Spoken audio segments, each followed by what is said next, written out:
On this Tuesday night, America's top diplomat is out, fired by the president, and notified how else? Via Twitter. A new Secretary of State often means a new approach to foreign policy. From North Korea to NAFTA, there is a lot at stake. So can Canada find a new ally in the White House? Also tonight, the deadline has come and gone. So will the UK make good on its threat against Russia? And the global water crisis, our special series looks at what Canada is doing to keep our taps from running dry. The National starts now.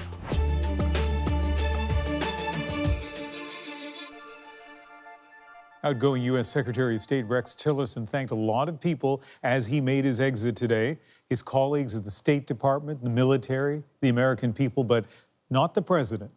Paul Hunter now on what Tillerson had to say after he was fired and where the administration goes from here.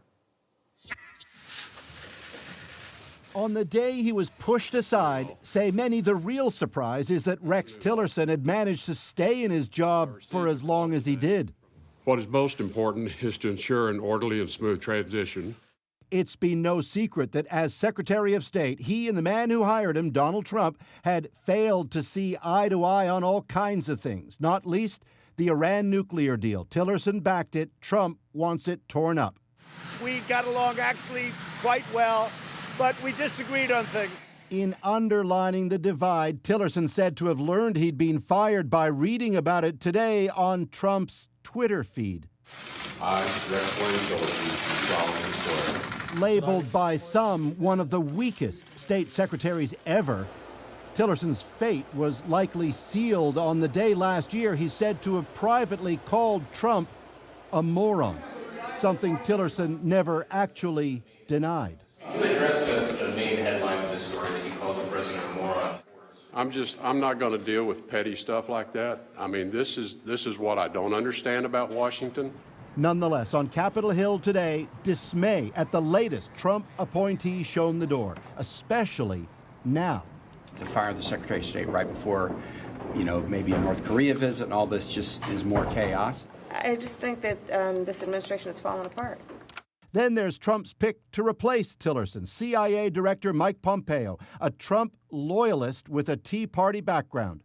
Tapped to in turn replace Pompeo, Gina Haspel, known for running a CIA torture program in the early 2000s. Both she and Pompeo now face an approval process on Capitol Hill. In other areas, while progress has been made, much work remains. This afternoon, with a wavering voice and at times appearing to tremble, Tillerson thanked his staff but gave no praise for the president. Proud of the opportunity I've had to serve my country. God bless all of you. God bless the American people. God bless America. Tillerson took no questions, and though all of this comes at a key time for U.S. foreign policy, if he's confirmed, Mike Pompeo will have a key advantage when it comes to dealing with other countries. Unlike Tillerson, he'll have the backing of the president. Paul Hunter, CBC News, Washington. So Mike Pompeo can be counted on to promote Trump's ideas on the world stage. Here's a brief look at where Pompeo stands on some key foreign policies. The president, when I'm with him nearly every day, rarely lets me escape the Oval Office without a question about North Korea. Pompeo is all for Trump's hardline approach on North Korea. Unapologetic in his desire to denuclearize the peninsula, Pompeo has even hinted at regime change, saying the North Korean people would love to see Kim fall. He is just as hawkish on Iran. The Iranians are the world's largest state sponsor of terror. Like Trump, Pompeo calls the nuclear deal struck under the Obama administration a disaster and has said that bombings would be a better negotiating position. He's also tough on the surveillance state and the war on terror. Pompeo fully supporting the NSA's domestic spying programs and would like to see them expanded. He's defended waterboarding and was fiercely critical when President Obama closed down the CIA's overseas black sites. Of course, given the unpredictable nature of the Trump administration, who knows how long Pompeo will even last. Dozens of people have left either the White House or other top senior positions over the past year. At the senior level, at least 21 people are out, including former National Security Advisor Michael Flynn, deeply compromised over his Russian ties. He was fired less than a month after the inauguration. Former FBI Director James Comey, in a stunning move last May, Trump abruptly fired Comey, who was leading the investigation into Russian interference in the election. Former White House Press Secretary Sean Spicer had a bit of a rough ride before he finally quit last July. Later that month, Trump's chief of staff, Reince Priebus, was also gone. Then there was Communications Director Anthony Scaramucci. The Mooch was turfed in late July after just 10 days.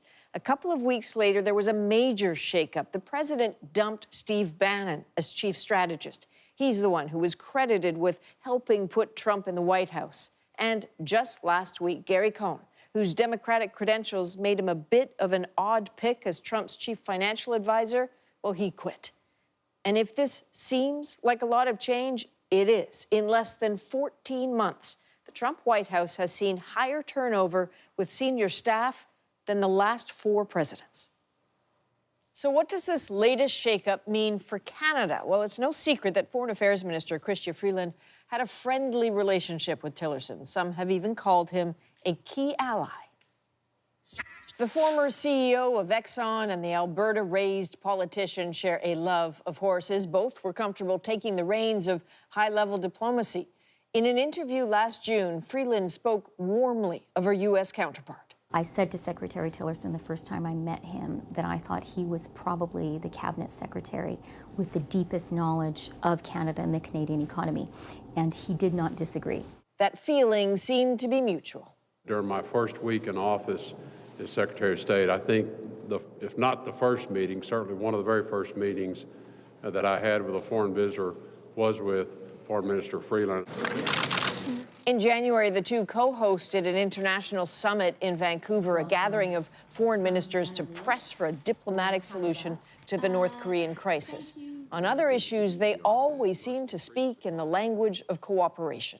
Canada and the United States have different views on issues. And I think that we have a strong enough relationship, both our two countries and Rex and I personally, that we're able to be candid about those differences and explain them to one another. And when Tillerson said he was unaware of Donald Trump's decision to meet with the North Korean leader, Freeland sounded almost sympathetic. I think Rex's comment speaks for itself when it points to a certain spontaneity in U.S. foreign policy at the moment. So a good working relationship between Canada and the United States is suddenly more complicated with the president's firing of his top diplomat. Katie Simpson is in our parliamentary bureau. Katie, there's so much at stake right now between these two countries. That's right, Adrienne. For Canada right now, the stakes could not be higher. NAFTA talks are progressing, but they are still very tense. Donald Trump is continuing to threaten Canada with tariffs on steel and aluminum unless the Canadians cave to his NAFTA demands. And there is the ongoing softwood lumber dispute. Now, Rex Tillerson didn't oversee these files directly, but he did discuss them regularly with Chrystia Freeland.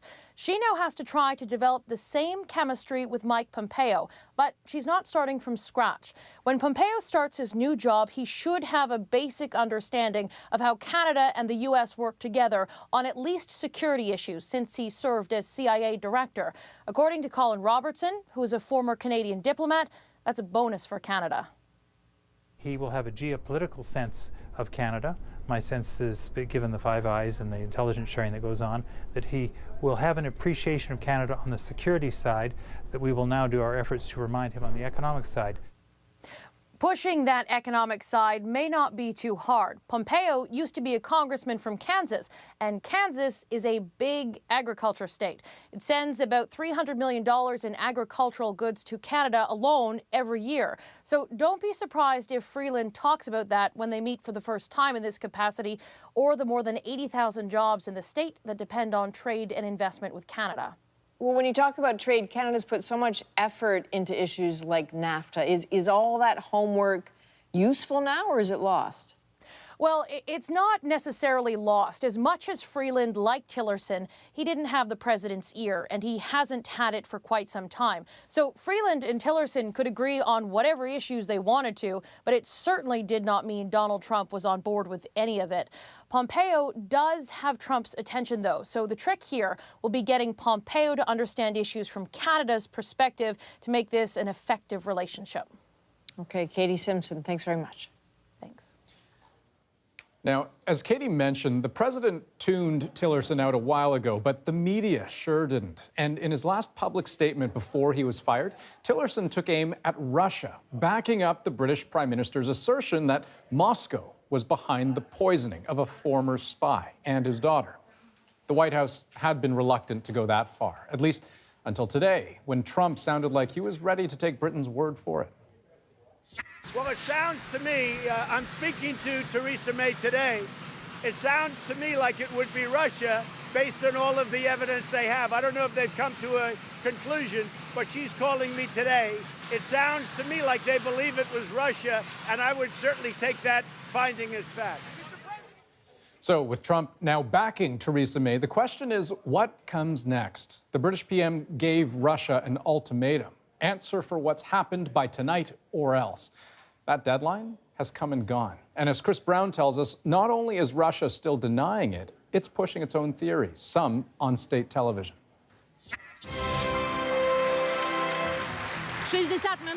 Faced with the accusation Russia used a chemical weapon to try to commit murder on foreign soil, Russia's influential state TV programs went on the attack today.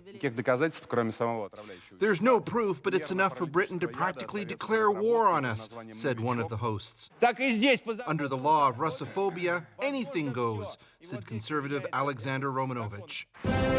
Among the more popular conspiracy theories here, Britain wants to make trouble for Vladimir Putin on the eve of Sunday's presidential election. Or Britain is still mad that it lost out on hosting soccer's World Cup to Russia this June, and this is payback. The lone voice of dissent on the talk program was Liberal Dmitry Nekrasov, who kept getting interrupted. I'm trying to be reasonable. So we talked to him on our own, and he said the conspiracy theories are bogus. I am more sure that it is connected with Russia than with any UK actions. It will be very strange. I don't see any benefits for UK. Russia says under international law it should be allowed to examine the nerve agent. I've just had a short meeting. But Britain is refusing, so the British ambassador in Moscow was called into Russia's foreign ministry for a dressing down. I reiterated the points made by Prime Minister May that we expect by the end of today an account from the Russian state as to how this material came to be used in Salisbury. But Russia is not conceding anything, so the next move appears to be back to Britain and the decision over how to retaliate. Chris Brown, CBC News, Moscow. So let's talk about what that retaliation might look like. When Britain wakes up tomorrow, Theresa May is planning to lay out in Parliament exactly what her government plans to do. And there have already been discussions with EU allies about what options are on the table. For one, Britain could expel Russian diplomats, including the ambassador. It could freeze or confiscate the assets of Russians who have money or property in the UK, or even take Russian broadcasters off British airwaves. There are more aggressive options available too, strengthening NATO forces in the Baltic states, a cyber strike targeting Russian fake news websites. Some are even urging soccer-crazed England to boycott the World Cup happening in Russia this summer. And there's one more thing to add to all of this.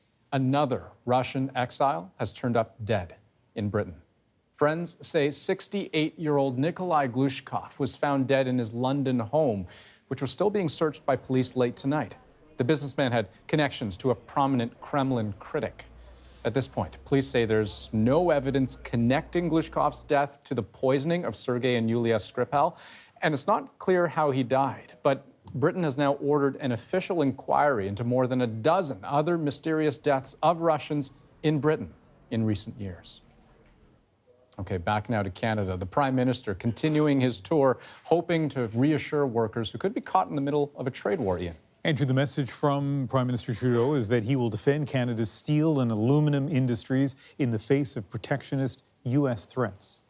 My focus today is very much on standing up for workers here in Hamilton and across the country. I'm very much focused on our relationship with the United States. So in Hamilton, he was telling steel workers that Ottawa is putting their interests first, resisting pressure from Washington to link steel and aluminum import exemptions with ongoing NAFTA talks. But these days, it would seem Steeltown can fight its own battles. Hamilton has a booming economy, rock-bottom unemployment rates, and they don't appear overly worried. As Aaron Saltzman found, their reputation may be forged in steel, but they're less dependent on it than you might think.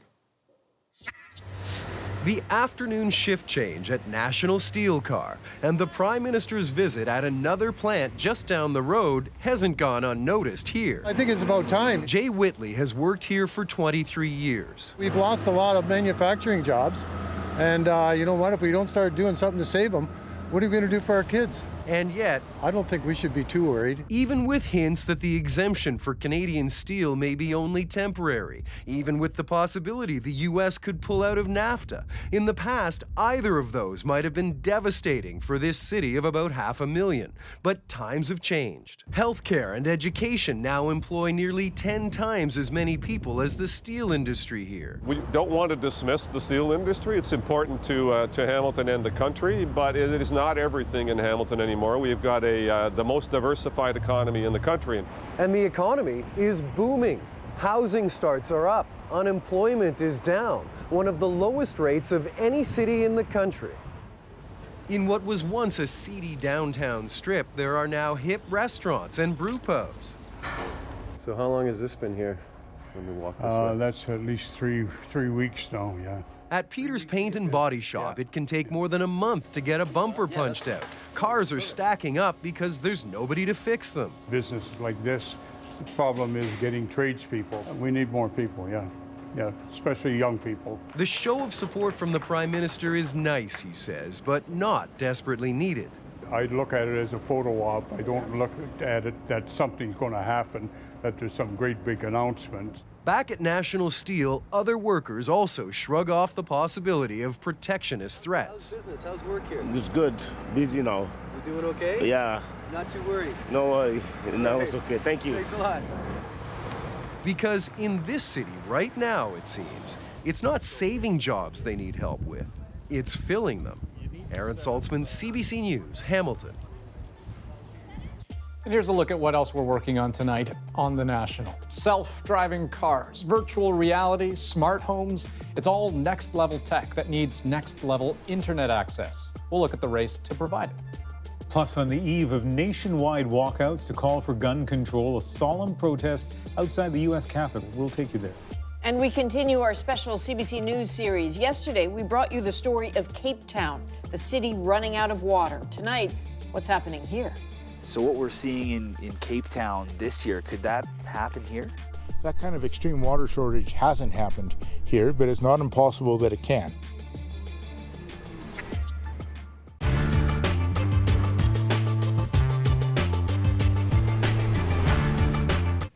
But first, let's talk to one of the strangest men of our time, artist Salvador Dali. His weird and wonderful paintings sometimes bewilder the public, much as he himself bewildered our 7 Days reporter. Mr. Dali, some people think that you were a crackpot. Do you know what a crackpot is? Crack plan. A crackpot. A crazy person. Yes, but this is not absolutely exact, because tell many times Dali is almost crazy, but the only difference between one crazy people and Dali is not crazy, but almost. Some critics say, Mr. Dali, that you're not serious about art. It's true. Dali is never serious about anything because I am Spanish and my character is not serious but tragical. And never Dali make one joke. Never. How do you feel when people laugh at your works? And some people do, sir. and that this is normal because it's the lasting, is the fierce mechanism of defense. What do you think of pop art? Very good question, because Dali believes pop art is the consequence of early Dalinian ideas. Why do you wear two ties, Mr. Dali? This is because today is Thanksgiving.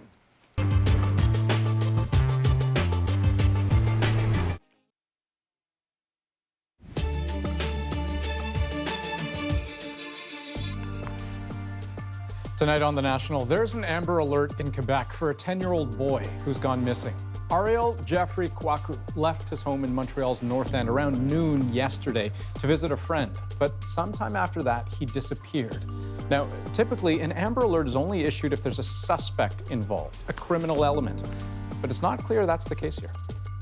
He's 10 years old, and it's winter conditions outside. That's why the Major Crimes Unit of the Montreal Police took the exceptional measure to issue an Amber Alert. Kwaku is 4'6", weighs 88 pounds, and speaks French.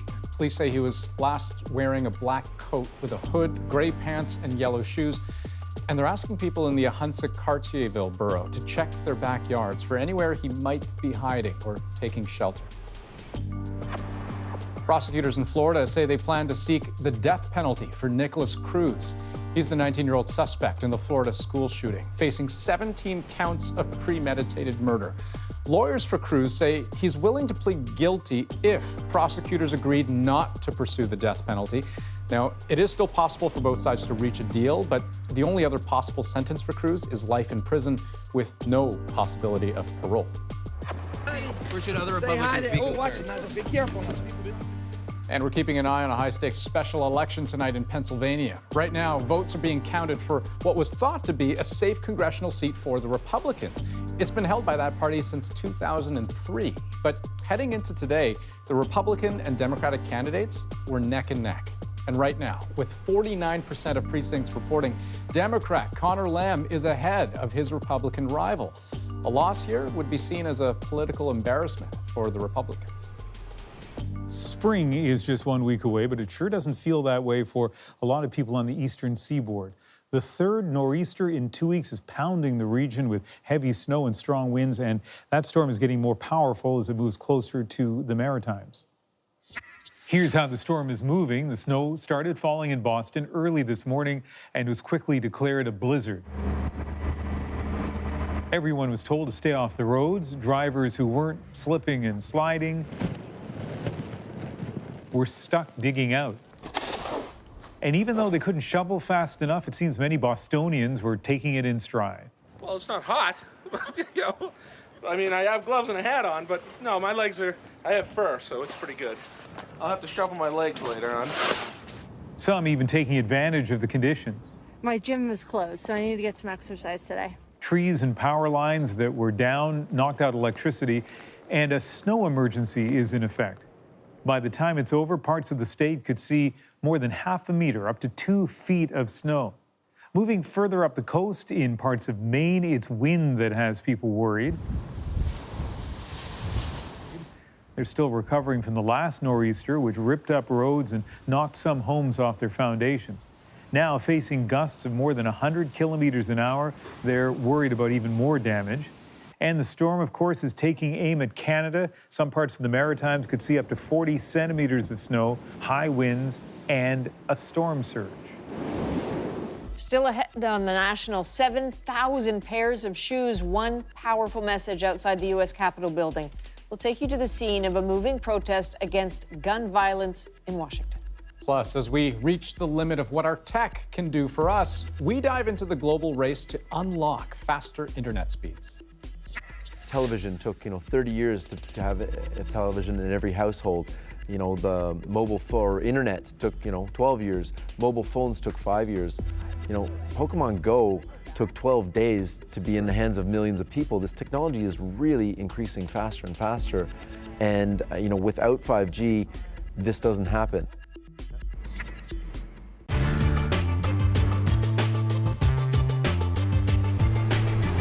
For every performer you see on the screen, there are literally hundreds of people just outside the range of the cameras, each with a vital role to play.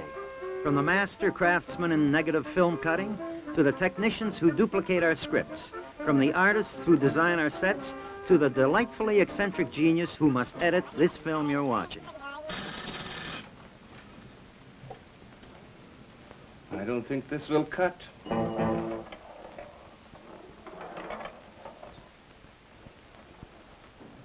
Because CBC Toronto's job is serving the public, it must keep pace with community development, to go where the action is, to cover and report on a wide range of outside events, whether it be a royal visit, a football game, or a civic election.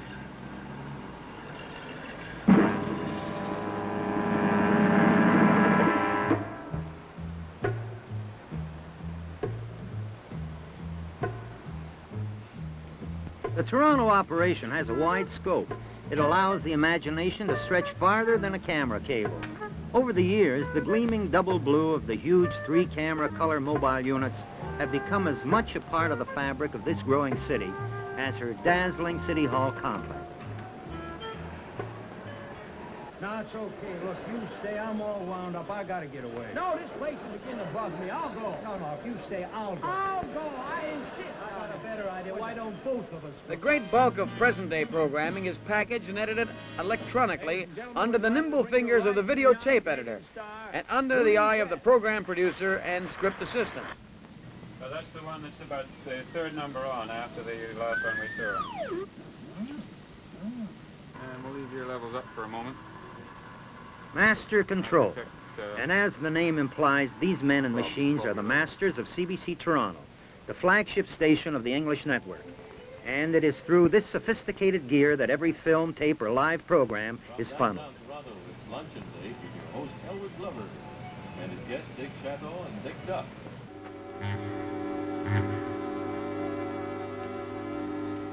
The nerve center of CBC broadcasting in Toronto isn't hard to find. Just peek under the tower. There you'll see the Jarvis Street complex, the TV building, flanked by the huge Studio 7 on Mutual Street, and the annex on the right housing the CBC executive offices. And over on the left, the one-time girls' school turned radio building. You won't hear much in the way of school cheers coming from the radio building these days, but you hear just about everything else.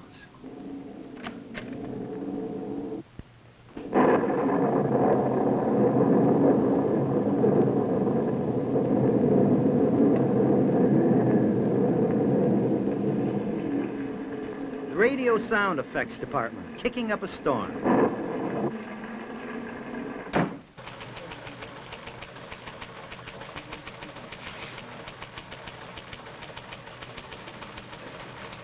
We hope to get this from Washington, a $3 billion...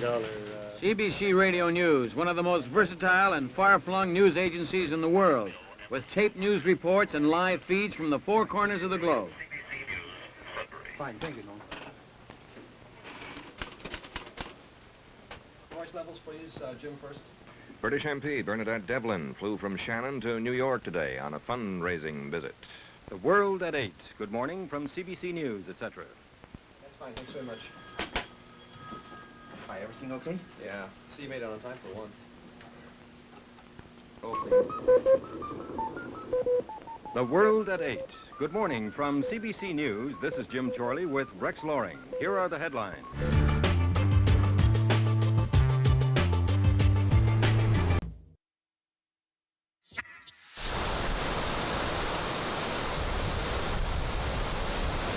The glaciers and ice fields of northern Alberta are like a water fountain for the continent, but climate change is disrupting that in a region that's no stranger to devastating drought.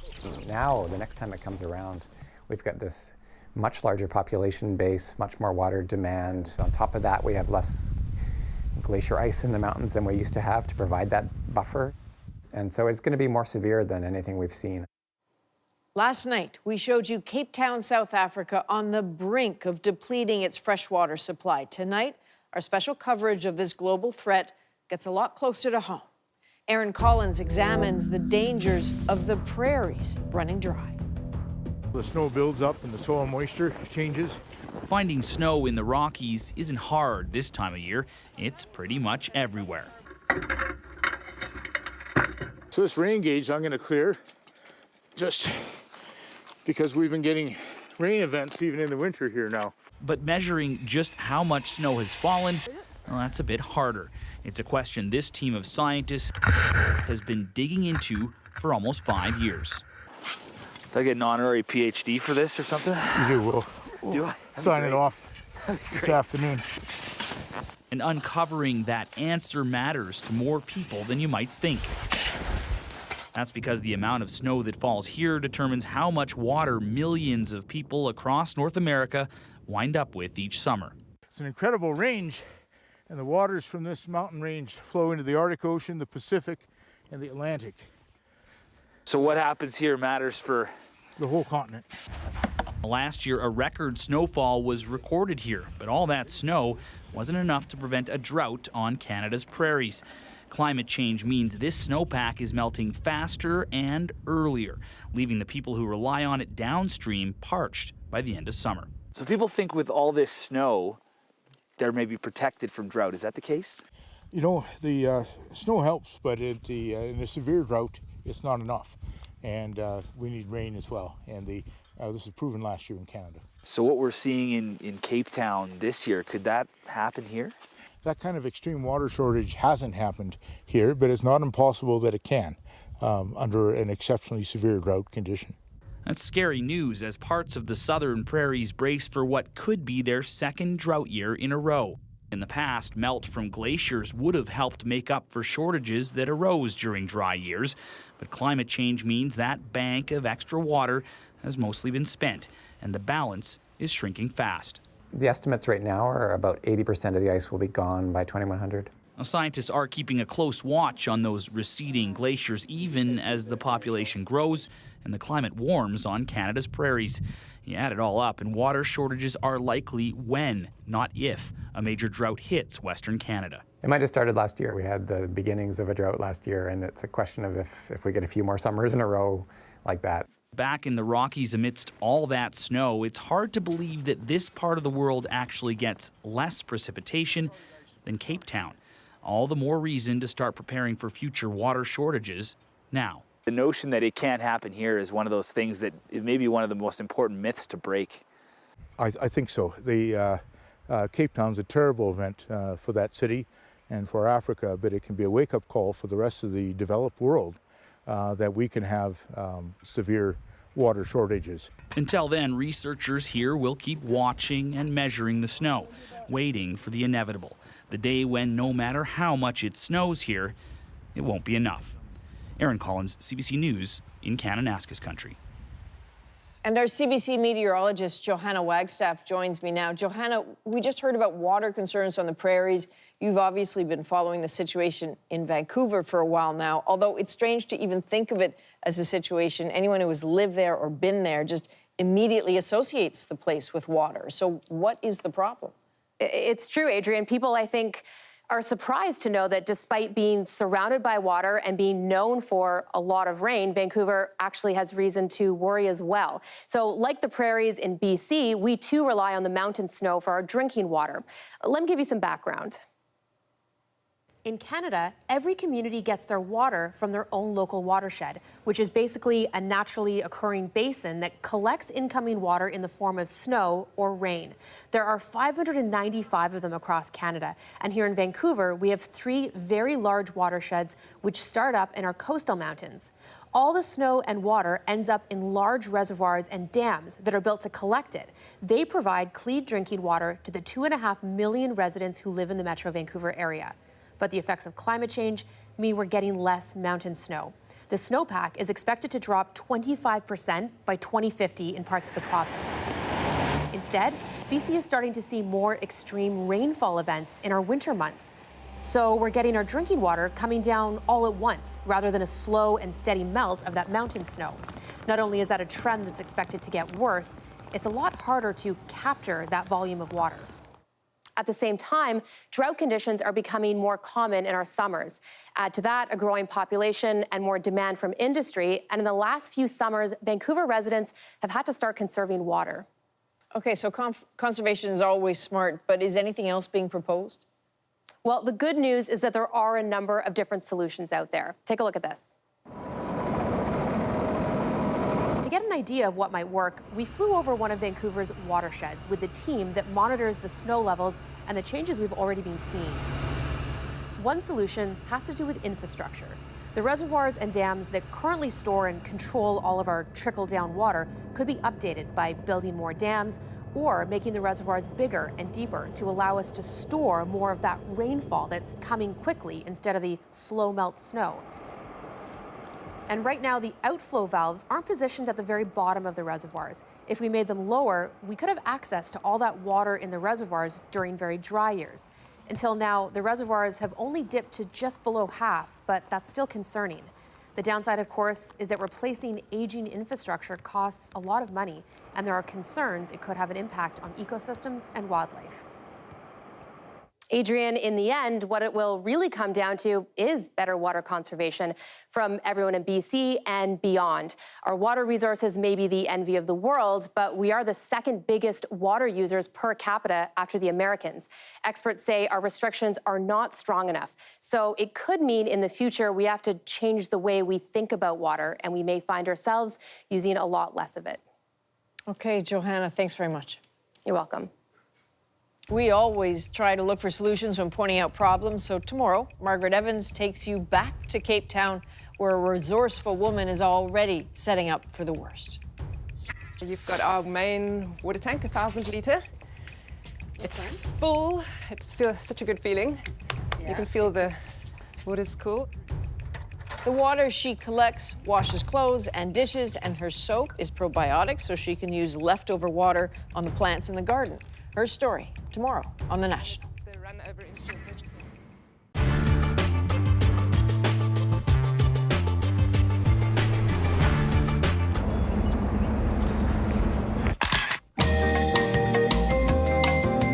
Mr. Suzuki. Hi, my name's Jordan Kotchuk. I'm your new best friend.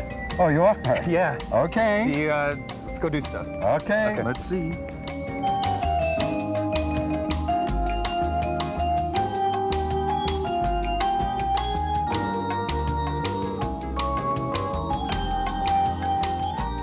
You know, we're running around, working. People are working a lot harder. We have less time to play with our kids. We have less time to do the things we want. Why? Because we seem to feel we've got to get more money in order to buy more stuff.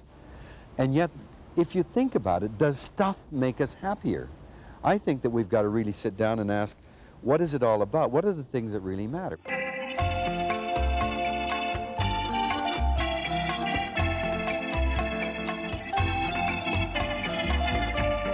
So what are we going to do today? What do you want to do today? Well, the thing that I do when, you know, as I do say, I travel too much, but the thing I've tried to do wherever I go is to slot in a bit of time and go to a gym. I just do this 15 times.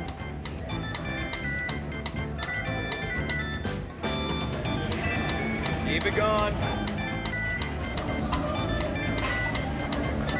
So you're going to start soon?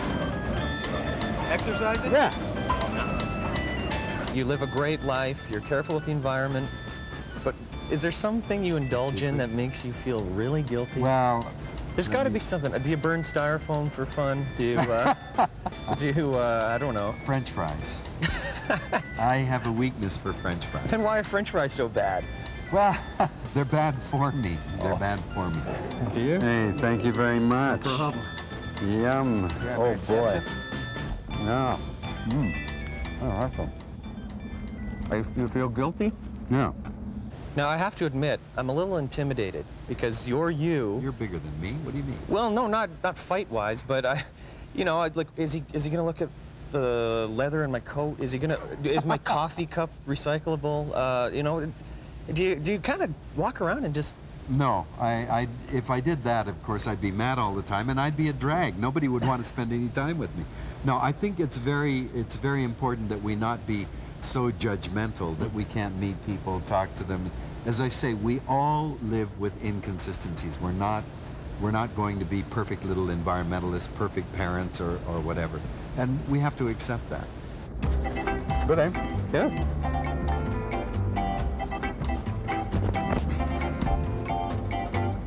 And it sometimes crosses my mind and really bothers me that we are just apes. We are just animals. Shouldn't bother you. I mean, that's the celebration to me. I mean, our chimpanzees are our brothers and sisters. I know, isn't that wild? But that's great. They're our relatives. I guess. Maybe that's why it's such a hairy back. I don't know. Well, you're not as evolved as Asians, of course, so you're hairier like the apes. But, I guess you're right. Ukrainians are very hairy. You gotta see my Uncle Ron. David, thank you for being my new best friend. Did you have a good time? It's been a great time, yeah. Great. It was a pleasure to meet you. I'll miss you again.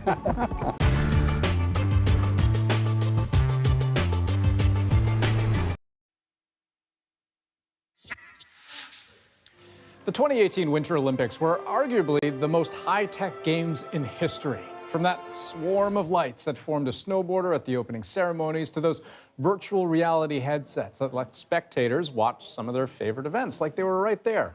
South Korea also demonstrated the capability and speed of the next generation of wireless technology, 5G. The race is on to develop newer, faster cellular networks. Some companies are already touting 5G systems that will be up and running in certain cities next year. But the network as a whole likely won't be fully functional till 2020. The promise is to connect nearly every aspect of our lives over an incredibly fast, reliable wireless network. And companies are spending billions to make sure they aren't left behind. But what is 5G? I mean, it's faster, but how does it actually compare to every other generation? To understand, let's look back. First, there was 1G, the network those early bulky cell phones worked on. Second generation added the ability to send text messages, pictures too, hello emojis. But then enter 3G. It basically turned our cell phones into mini internet-connected computers. And 4G made them fast enough to stream all the cat videos you could ever want. 5G takes it even one step further and about 100 times faster. So how might that change our lives? Well, Renee Filipponi went looking for answers. There's some hands that I see. There's some hands, there's one. There's the other one. You've got robot hands now. You can pick up any item. Now, with do I have to click triggers. them? You have to click the trigger like that. Oh yeah, my There you hands are go. moving. With a pair of high-tech glasses, you can escape into a virtual world without leaving this Toronto soundstage.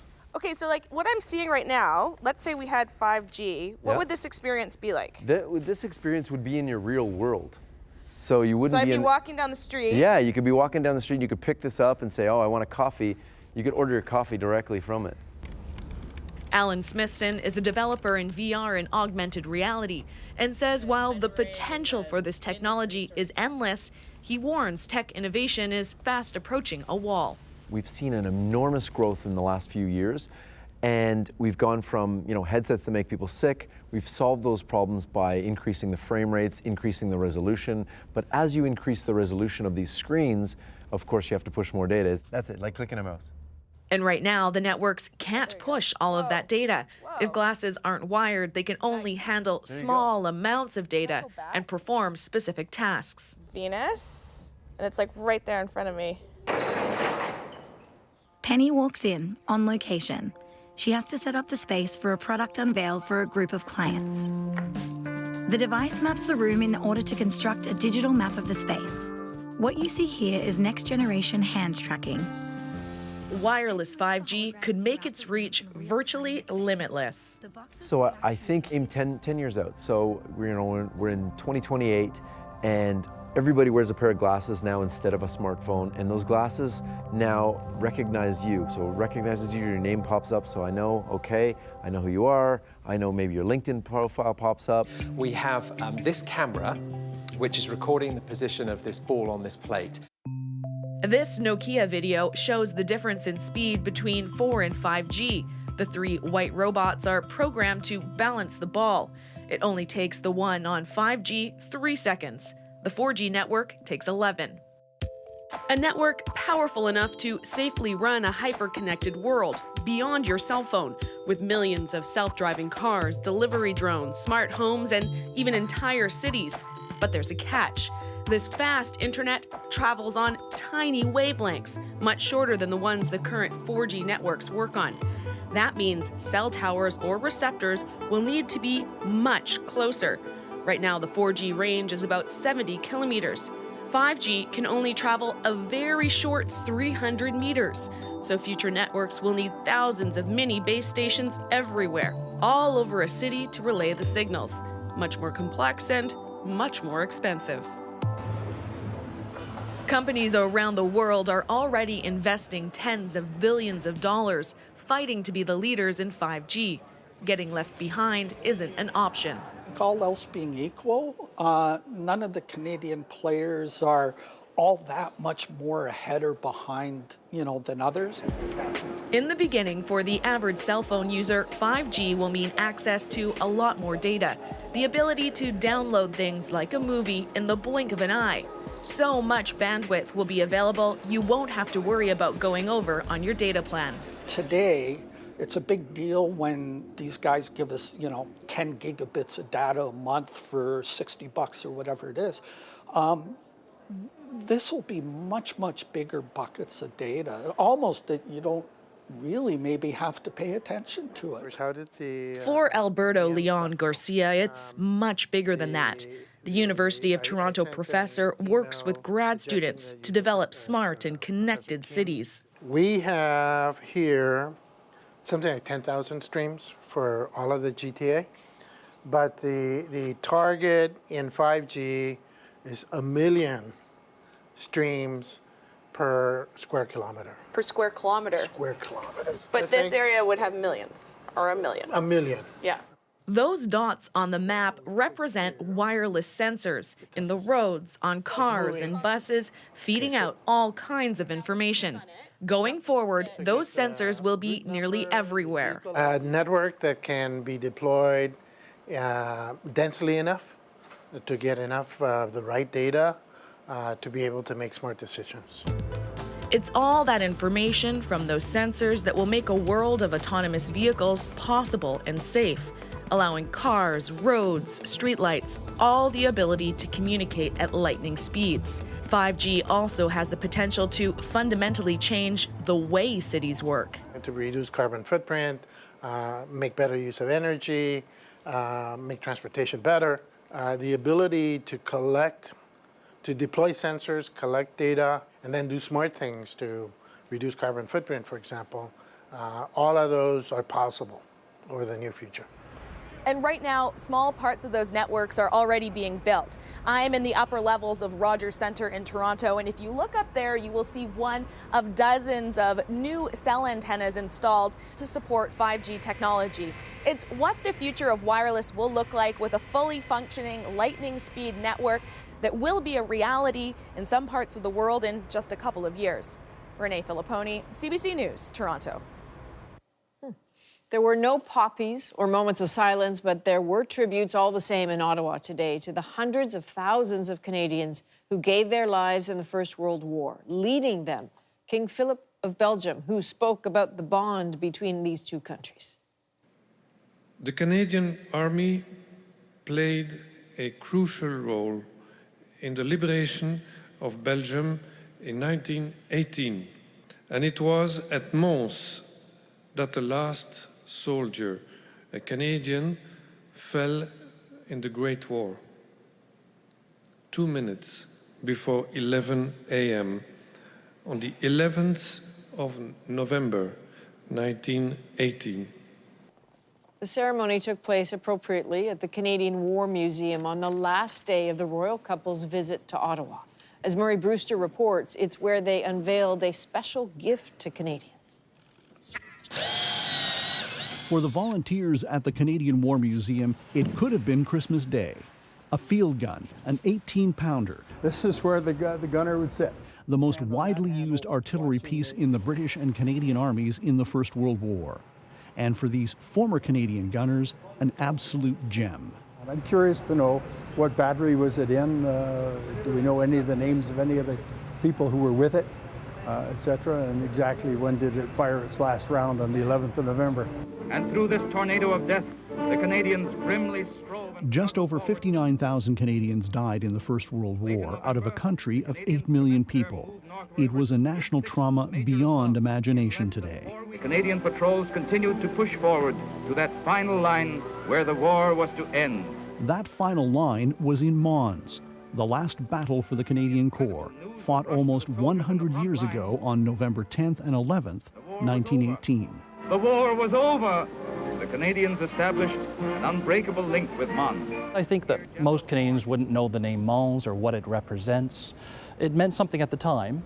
I think the legacy of the Battle of Mons is a conflicted one, as is the First World War. Now, the soldiers at the sharp end, they didn't want to go there. They didn't want to risk their lives as this war is winding down. Most people in Ottawa walk past here every day without knowing who this is. General Sir Arthur Currie, one of Canada's greatest battlefield commanders, who ordered the attack on Mons in the twilight hours of the war. He was accused publicly of sacrificing his men for the glory of capturing Mons, a charge that resulted in a sensational libel trial in 1928. He had to defend the war. He had to defend the 60,000 dead.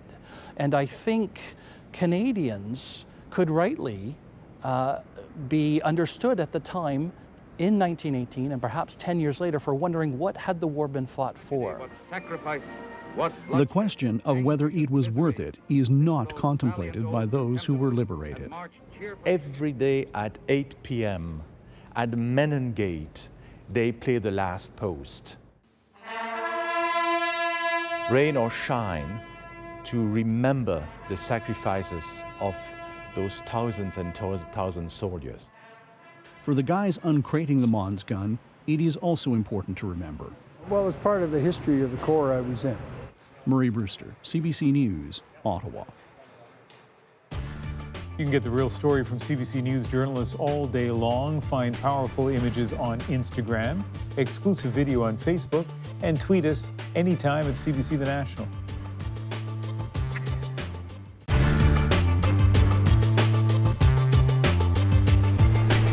When they launched Annex C last month, it was beautiful to a lot of people on Earth, too. People who will use it to broadcast pay TV. What we're in for now is a lavish coast-to-coast extravaganza of pay TV commercials. From now to February 1st, there will be no escape. Get going with First Choice Pay TV. First Choice will be the new nationwide movie channel, and there's no question they're going to use the hard sell. With entertainment. These commercials cost plenty, so somebody thinks pay TV is going to be a bonanza and not just First Choice. All the stars under the stars. There will also be regional movie channels. They'll be selling just as hard. Super Channel, come February 1st, you can be part of it. Well, sit tight, folks, only a movie. And in addition to these regional movie channels, there will be a nationwide channel for the performing arts. That one's called C Channel. I have to have a satellite dish, and I send it up to Annex C, and the cable company pulls it down off the satellite, all right, scrambles the signal, sells it to you, then after the sale is made, it gets unscrambled and you receive the signal. But receiving the signal is in itself a huge business. These people are making cable TV converters, 3,000 a day at a Gerald plant in Toronto. No recession here. Depending on what the regulators do, how much money goes into programming and creating good programming, we could have a hell of a business. The theory is that we can't afford to go out anymore, so we'll all stay at home watching pay TV. Fine, but getting it can be complicated and expensive. If you want to get pay TV, this is the first thing you have to get, basic cable TV service. But you also need to get a converter to get the extra channels, and that's where it gets complicated. You may already have a converter, but it will not work for pay TV. That's because it looks like this. There's a gap in here, and what you need is one of these new ones, which has this extra module in it, which is a de-scrambler that will unscramble the scrambled pay television signals as they come from the cable company. Now, there are two things you can do. Either you can rent one of these new converters with the de-scrambler from the cable company, or if you already have a converter, you can get what they call an add-on unit. That is one of these black boxes. It's just a de-scrambler, and you can slip that under your existing converter if you have one. Now, there are two obvious problems with all of this. The first is that if you have one of those fancy new televisions with a built-in converter, you're out of luck.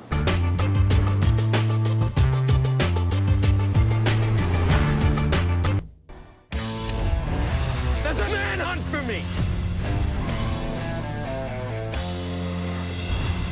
You come with us.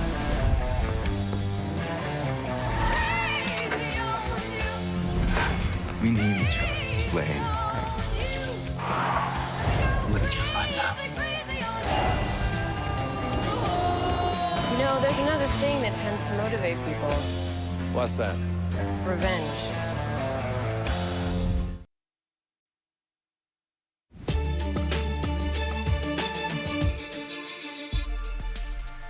Tonight on The National, United Airlines is apologizing after a dog died on one of its flights. It happened yesterday on a flight from Houston to New York.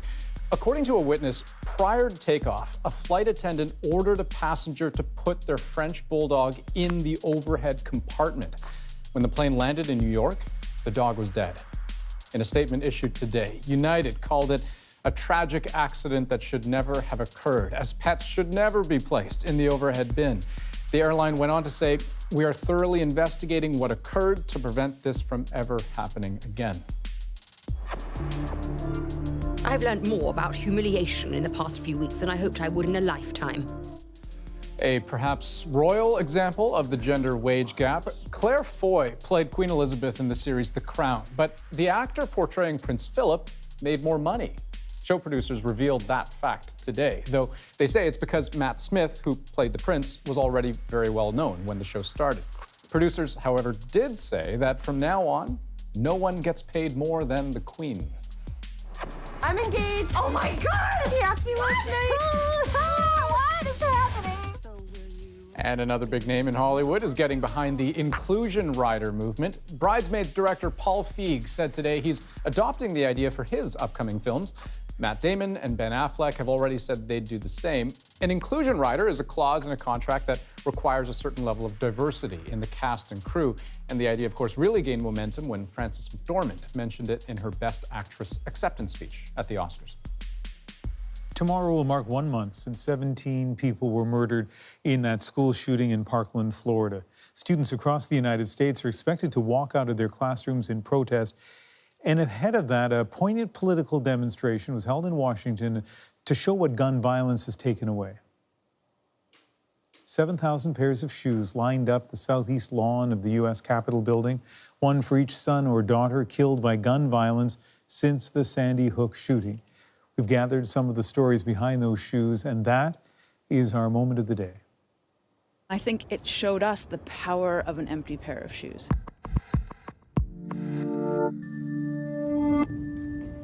Tom Mauser lost his son Daniel in 1999 in the Columbine school shooting.